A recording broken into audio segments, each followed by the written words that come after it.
Hey everyone, so we're going to review a bottle which we have purchased before, but which has never been on this bar shelf here. We're going to review Green River Full Proof 117.3 proof. So this is a bottle that I did purchase, but I purchased in Florida at a Total Wine in Boynton Beach, Florida, when my wife and I were staying at my in-laws' house. At this time and previous to that, Green River was nowhere to be seen in New Jersey. They didn't even arrive there yet. And the only place I had seen this at that point was in Florida. Now, the story with this is that I had purchased this bottle. I had a little bit of it. I did a review. It was a very quiet review. I did it in this room when everyone's sleeping late at night. I liked it, but the disclaimer is I liked it better comparatively to the other Green River expressions.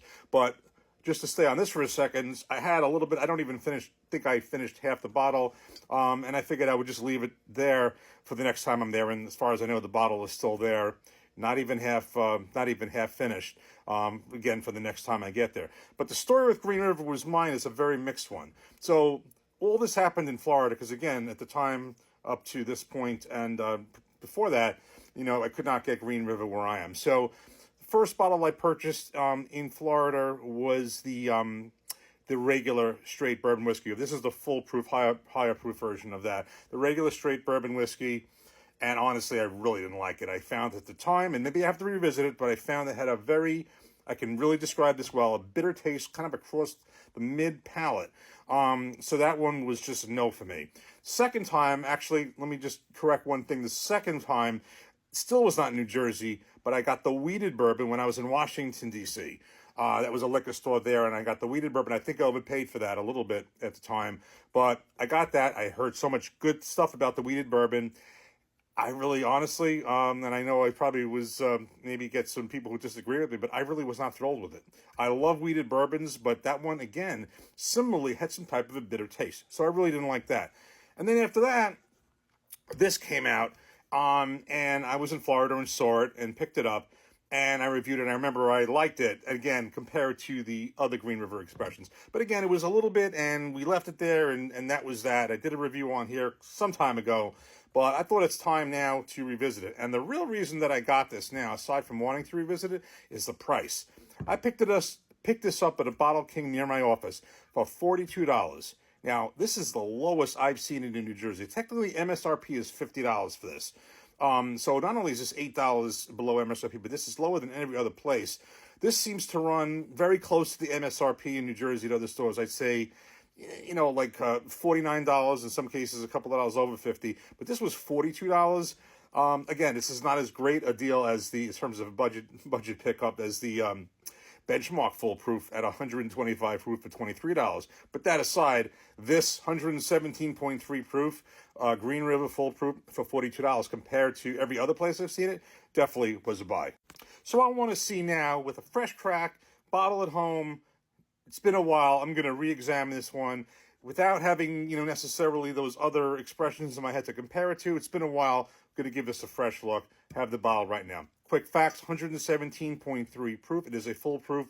By definition, that means it is bottled at the same proof that it entered the barrel at before any aging. The company is one of my favorites, Bardstown Bourbon Company. They purchased Green River, I believe, in 2022. Distillery is obviously the Green River Distilling Company. The interesting thing here is because of this love-hate relationship, I don't want to say hate, but this was the first of the three that I've liked. I did not like the other two. And it's ironic because Bardstown, which owns them, I haven't had a bad bottle from them yet. So age, it is officially not age stated, but supposedly it is a blend of 5 to 7 year old bourbons. Mash bill, 70% corn, 21% rye, 9% malted barley. So you would consider it basically getting into a high rye bourbon, but we're going to kind of re-examine that. I actually thought of another full proof just now to compare this to, and that is the 1792 full proof for another day. Just came to me. And again, as I said, the MSRP, this was $8 below that. So let's crack this open. Fresh crack, fresh look. See what we think of it right now. Here we go. Okay, so that was a nice cork pop. Let's get right into it. Let's give it the nose. Actually, let's look at the color. Very nice copper color. Nose is definitely interesting. Starting to bring back some memories. There is definitely a sharp smell coming out of it. trying to think if it's a vanilla caramel or barrel, but it's definitely sharp, kind of very unique. Let me just get right into the taste. Cheers.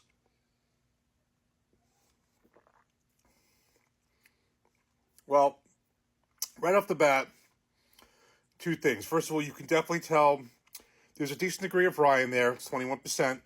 So I figure it's almost a quarter rye. I think, generally, certainly 20% or more would be considered a high rye bourbon. This is certainly in that category.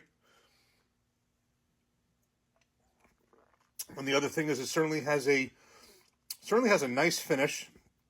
I'm getting a nice dose of your classic vanilla caramel, oak.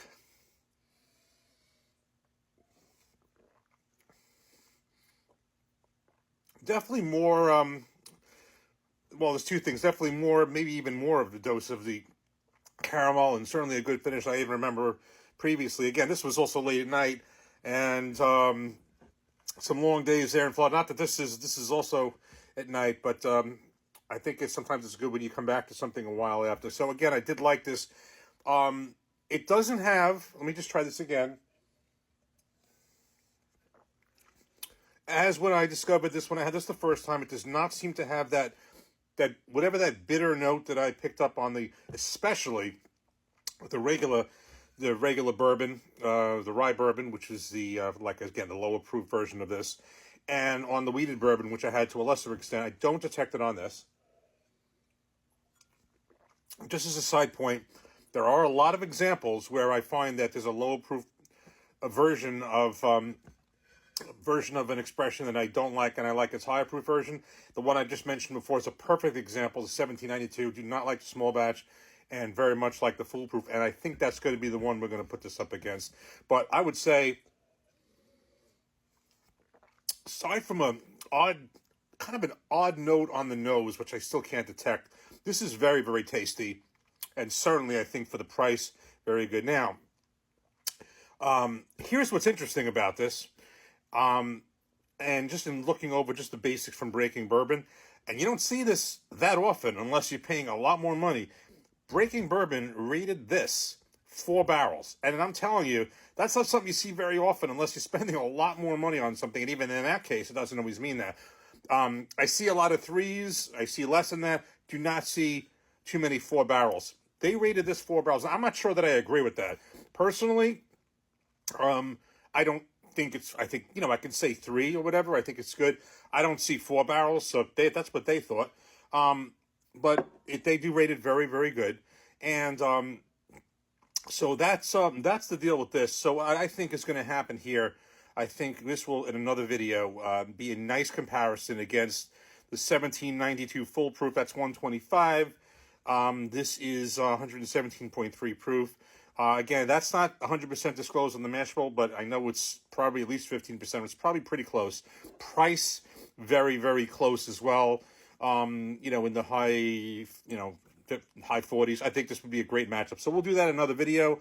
But I say, in closing, looking at it again, this specific one, I know also the single barrel is supposed to be very good, and probably even could even be better than this, but I haven't seen that yet. That'll be the next one if I can find it. But you know what? For $42, and even if I picked it up for a few more dollars, but for $42, this foolproof, I think this was a good deal, and this certainly is not bad. Cheers. Take care.